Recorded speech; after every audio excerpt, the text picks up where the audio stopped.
What up, you guys? WOLVSAid the engineer is here, and this is... Well, I have no idea what's this. I didn't name it yet. So please let me know in the comment below what should we name this. So basically, I'm starting up a new series which will explain the future of aircraft or the current reality of aircraft.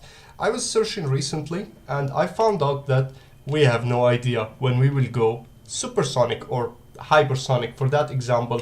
So there is several of issues. If a commercial airline want to go supersonic or even worse hypersonic, there is a lot of things into consideration. Right now, the only thing you find over the internet is sonic boom and ozone blah blah blah. But the actual problem is we have no engine to reach a supersonic velocity or even worse hypersonic velocity.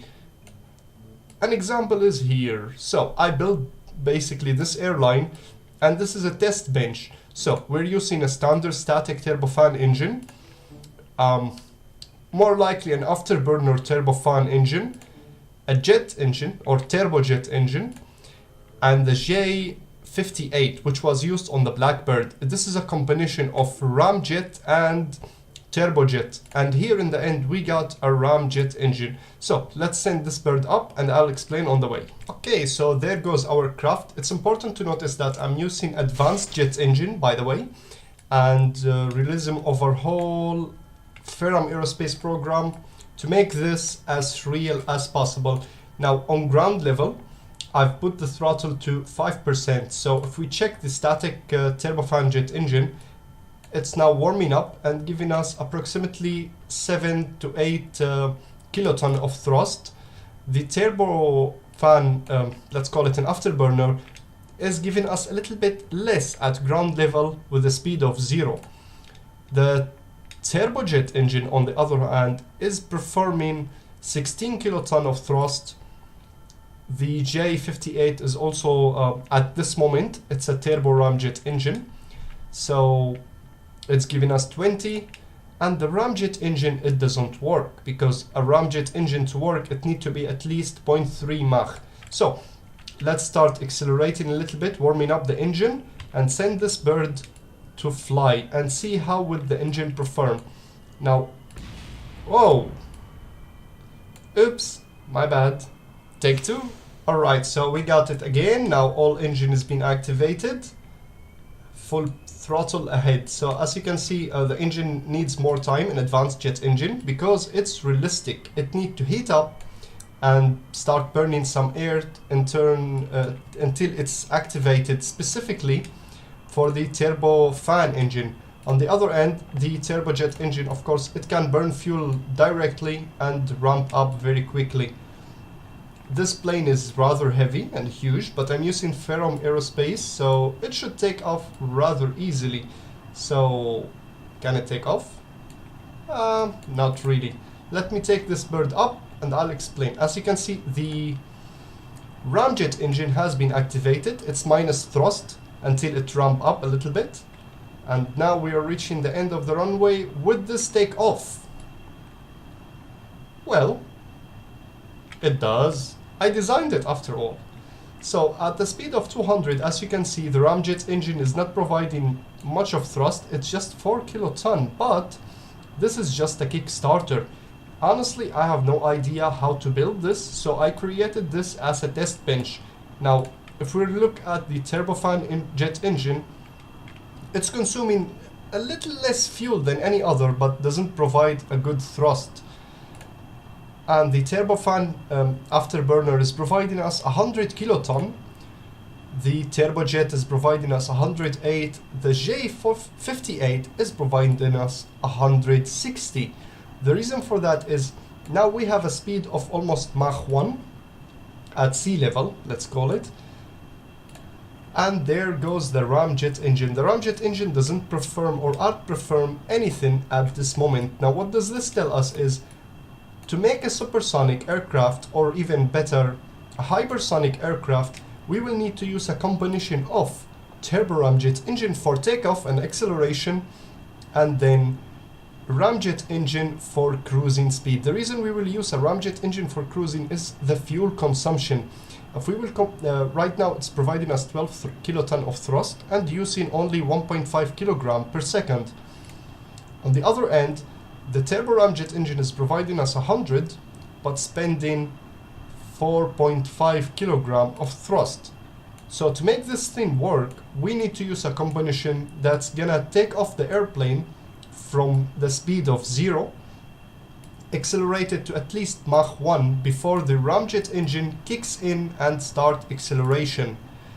And we have another problem, which is the sonic boom. Again, in real life, this is a big problem because the sonic boom is very loud, and let's just say your neighbor wouldn't appreciate you blowing up over their head. So one of the solutions that has been suggested by NASA is to put the engine above the wings in a way that it does not gonna affect, it's gonna redirect the shock wave upward rather than downward, so the sound would go up instead of down.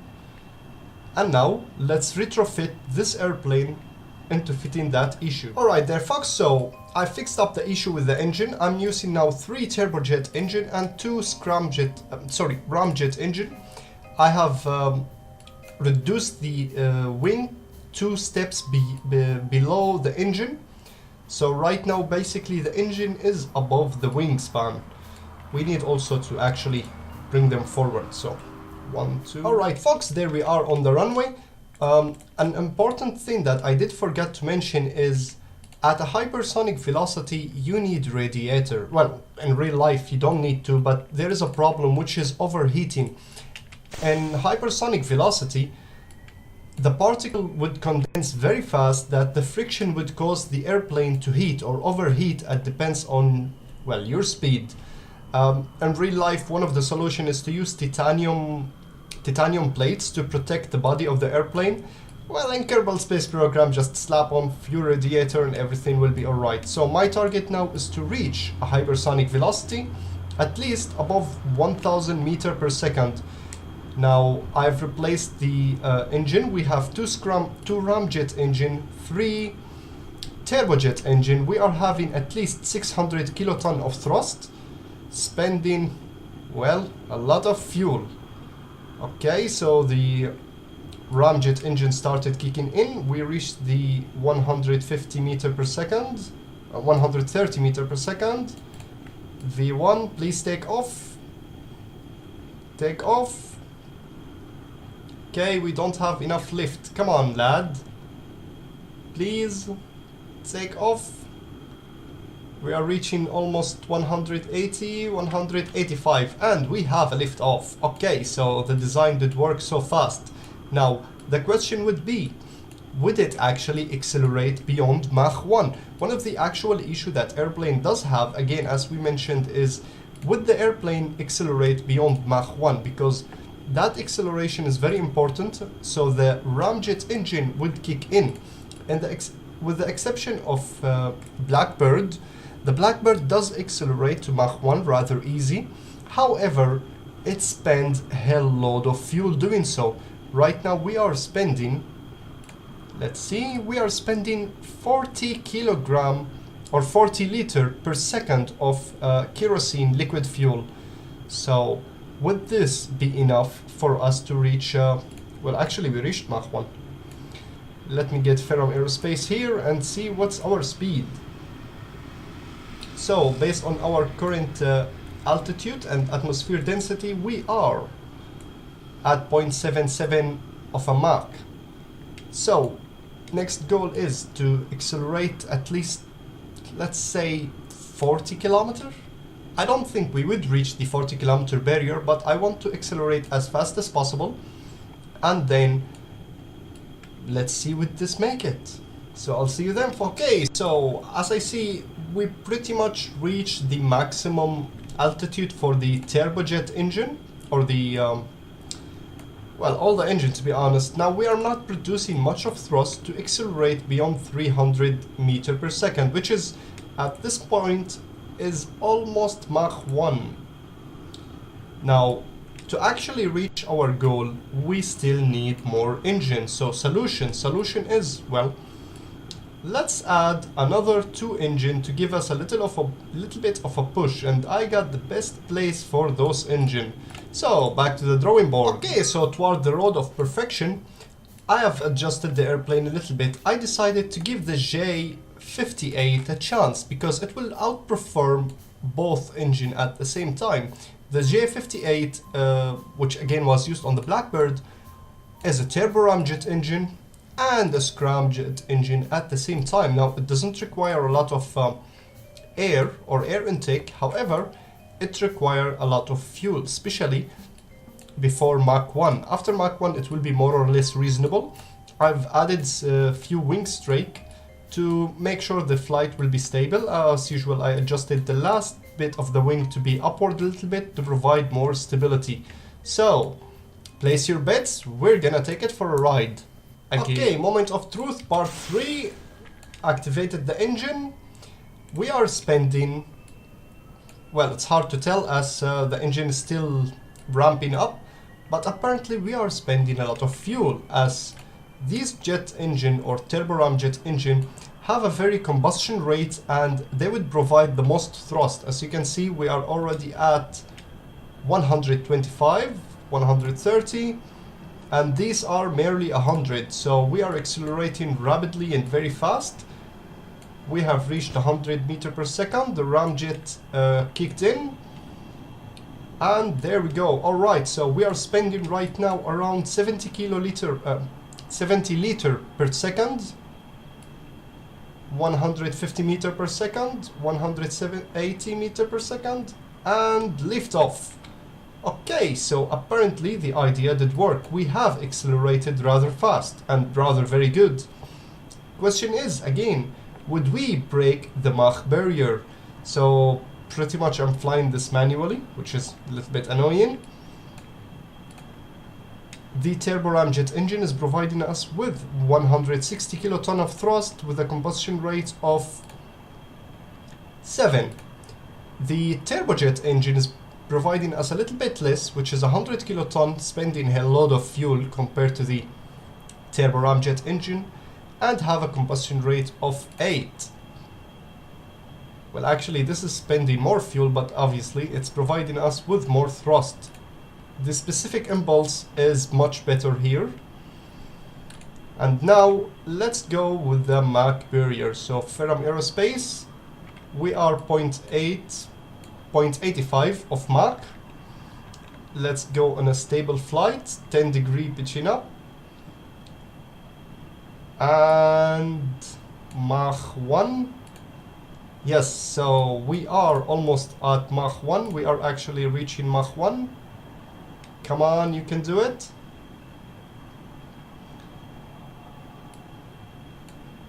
Okay, so we're gonna remove the GUI. We are at Mach 1.20. Now the ramjet engine started kicking in. We are having 10 kiloton of thrust and it's going upward. So let me go on a cruising altitude and accelerate it to see if this design would actually work. Alright, so toward the road of perfection, as you can see, we have reached 14 kilometers above the ground, which is above any airliner with flew. And we are actually flying at Mach 1.5, I believe. We are at almost Mach 0.5, and as you can see, we are actually ramping up. The turbo ramjet engine is losing a little bit of thrust, but it's getting compensated by the ramjet engine. And once we reach at least Mach 2 or Mach 3, those engine would provide us with more than we need of thrust. And right now we are still climbing up, as you can see, 15 kilometers, and the acceleration keep going. Question B, would our fuel be enough? Well, to be honest, we are spending quarter of what we used upon takeoff, because right now we have a better combustion. As you can see, the combustion ratio is 7.7 and the ramjet engine has almost 9. Of course, I'm not gonna talk about the ramjet engine because it has a direct combustion. The air is coming in and directly transferred into the combustion chamber, or let's say the afterburner, and burning the fuel right away. But at this speed and this altitude, the specific impulse is obviously very low. If we will look at the other engine, like the turbo ramjet engine, it has a rather higher specific impulse, and even better is the J58. It has almost 2800 as a specific impulse, which means we are getting more thrust toward our puck. So we're spending less fuel, getting more thrust, and again we are still accelerating. So we reached now 1.55 of a Mach. Again, we are still climbing up and we are still accelerating. So it's been okay. Well, this is wrong because I actually speed up the time until the next morning, but I guess we are almost 10 minutes in the flight, and yeah, we're actually doing well. So the road towards perfection, does it work? One of the things that I noticed, which it was an OP mistake, is the design is not very sleek for a hypersonic craft. Those two wings are having the vortex effect and causing a lot of drag. Obviously the angle of attack is very high because we are not reaching a very high speed.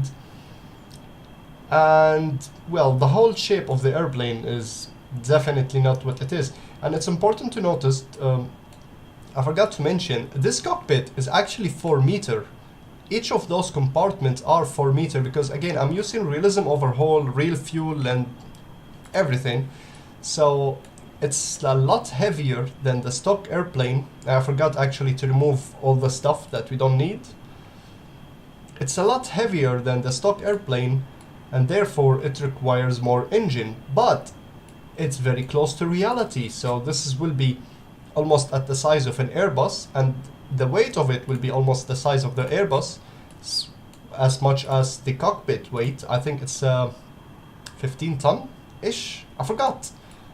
But yeah, so 450 meter per second, and I think now it's a good time to pitch down a little bit and start the acceleration. What do you think, guys? Well, I'm gonna wait for a little bit more. Once we start losing speed, well, we are actually losing speed now.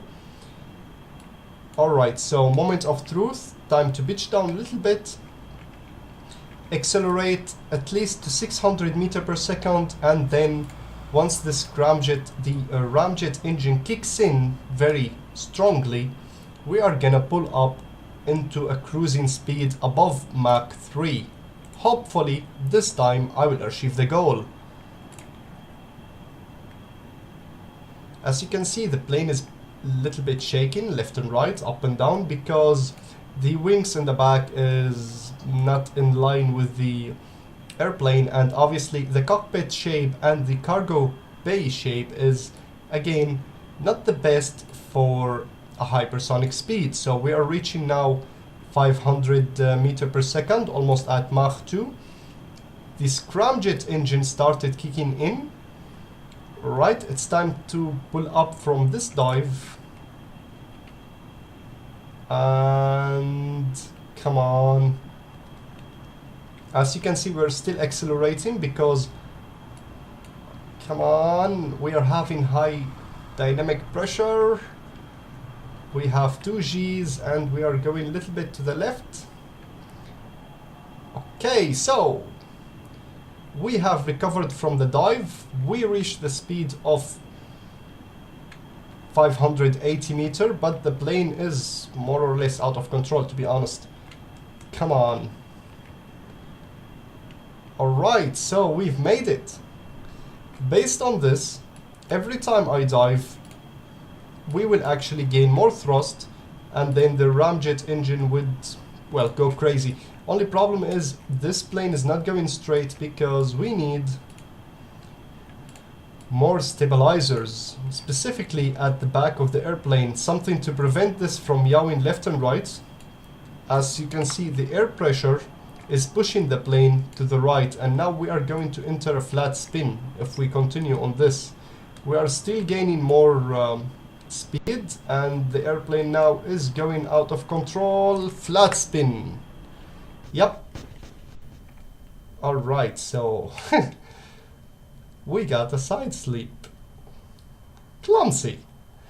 one of the things that I also forgot to mention in regard for supersonic or hypersonic, you need a lot of stabilizer, especially at the back of the airplane, to make sure that the airplane would go straight forward. Otherwise, what have just happened would happen to any aircraft. And I can tell you, for a commercial airliner, that's a PR nightmare. So back to the drawing board, type 3. Right, so take 3. I have added 2 huge tail fins.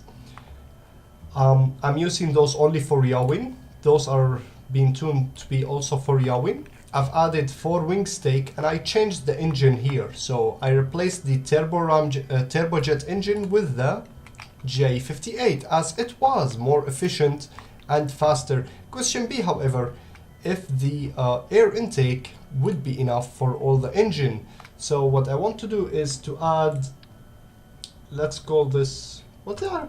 Oh, they changed the name of those. Adjustable ramp intake. Interesting indeed. So I'm going to add these just below the cockpit here, and another 2 would again be just here. Perfect. All right, now we are gonna give it a go again. I believe we do have enough air intake at ground level and at hypersonic velocity. We got enough wing surfaces to keep the plane in place. Well, let's roll. All right, take 3. We got Bilgan Kerman, who seems to be a little bit worried. Are you all right there, mate? He doesn't seem very comfortable about this, but he knows that we are actually going to survive this time. So we have added an extra 2 engine, and I hope we do have enough intake. The ramjet engine kicked in, and we actually have very good thrust to weight ratio. Matter of fact, we have enough intakes, or more than enough intake for all of this. So we are reaching 180, pulling up 200 meters per second, and we are shift the lift off. All right, so I will see you once we reach our cruising speed, folks. All right, so welcome back, folks. As you can see, we are spending 22 liter of thrust of kerosene, liquid fuel. I have no idea whether this is a kilogram or a liter. If somebody knows, please let me know in the comment below. So as you can see, we have reached our cruising altitude, which is more than before, and it's time to pull down a little bit. Whoa, chill. All right, so we are now going to accelerate up to Mach 3 as we agreed before.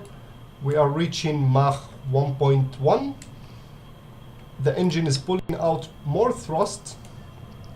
The ramjet engine is doing iffy, but we are having a better or a higher specific impulse for all the engine as we are going faster. So 1.3 of a Mach, and to be honest, we are not able to pull out from this dive. I'm guessing I'm gonna use these to help us pitch up a little bit. Yep. So basically those are working as an air brake at the moment. Yeah, with a little bit of deflection, they are working as an air brake, and we pulled up from this dive. Now we are going at 400 meters per second, and we are accelerating. So Mach 1.4. We are at a supersonic velocity. Question B, would we actually reach a hypersonic velocity? The hypersonic velocity is Mach 5 plus, meaning we need at least another 500 kiloton of thrust to compensate for our drag.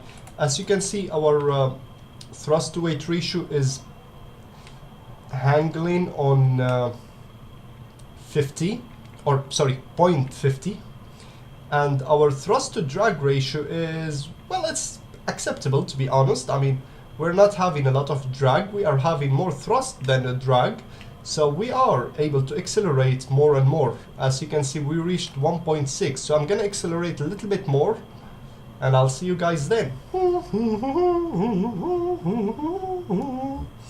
Okay folks, so as you can see we have reached the speed which we kind of spinned out earlier.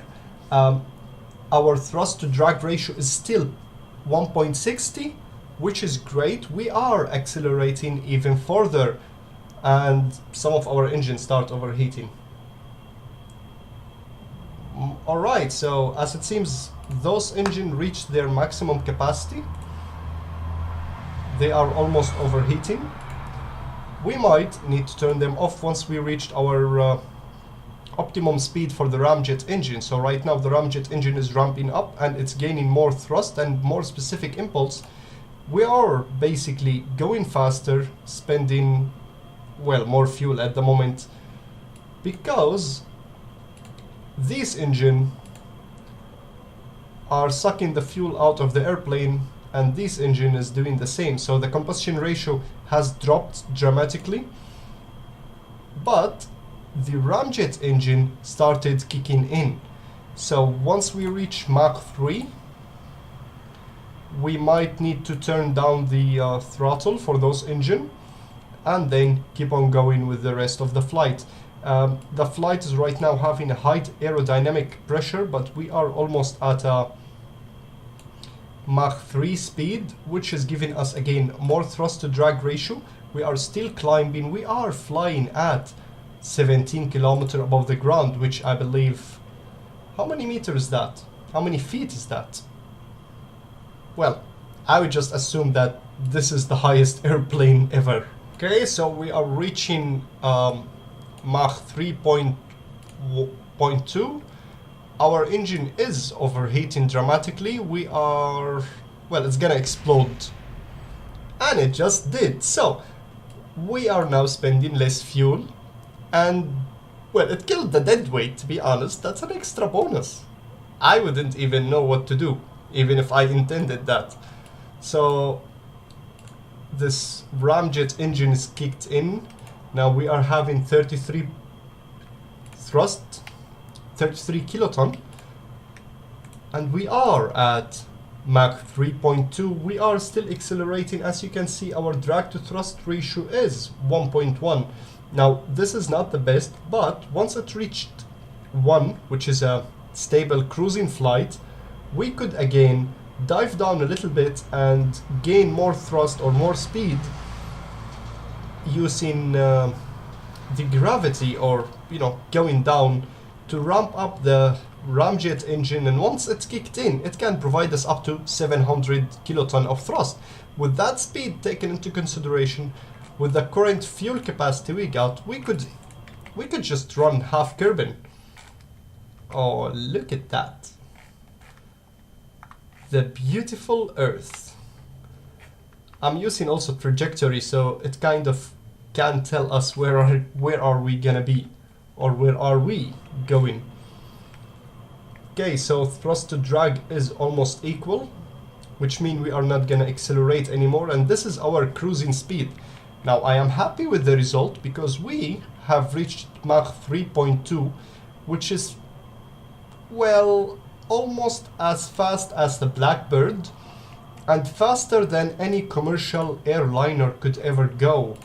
And again, I used this shape and this to represent how heavy and how real this could be. The size of this airplane is just like any Airbus. It's actually heavier. Especially with the fact we got hell load of engine. And again, this is a 4-meter diameter, so this is great. As you can see now, we are losing a little bit of speed, and it's time to put in a small dive to let those engine kicks in, and let's roll it. Alright, so we are diving down now. We are not gonna gain any altitude, but we are gonna use this dive to have a better say. Whoa! Alright, so it's a little bit hard to control this potato flight, and I just want to reach Mach 5 before we burn down or burn out. So would it work? We're having a high dynamic pressure.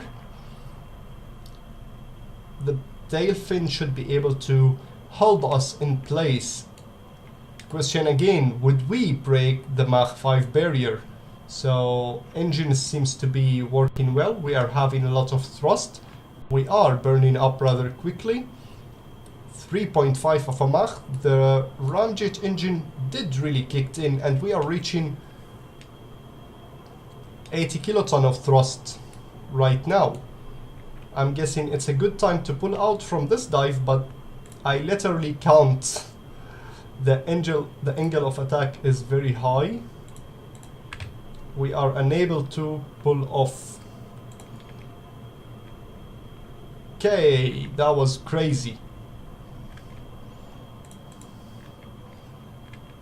Whew. So we pulled up rather crazily, but we did cover up some speed, so I'm gonna give it another go and I'll catch you guys later. Okay, so analyzing all the data that I have been gathering for a while, as it appears, realism overhaul and specifically advanced jet engine and Ferrum aerospace program are very accurate in physics. Now we are flying at a lower altitude right now, which means we have more air density, and well, we don't really need much of combustion rate because the air is already dense. So we are actually having a better thrust to weight ratio and thrust to drag ratio than we had when we were almost 20 kilometers up. So we're reaching now the speed of Mach 5. Our ramjet engine is providing us with 140 kiloton of thrust. The turbo ramjet engine is almost providing us the same, but it's gonna blow up shortly, which is again a good thing because we will get rid of all of that dead weight. Okay, so we got rid of all that dead weight, but as it seems we are losing speed. Well, to be honest, and to give NASA and Airbus and Boeing some credit, as it seems based on today's technology, regardless how this is, with a normal jet engine or a combination of ramjet engine or any type of jet engine, to achieve a hypersonic velocity is impossible indeed, especially for an airliner. As usual guys, thank you so much for watching, and if you liked today's video, don't forget to hit that like button. Thank you so much, and until next time, stay tuned.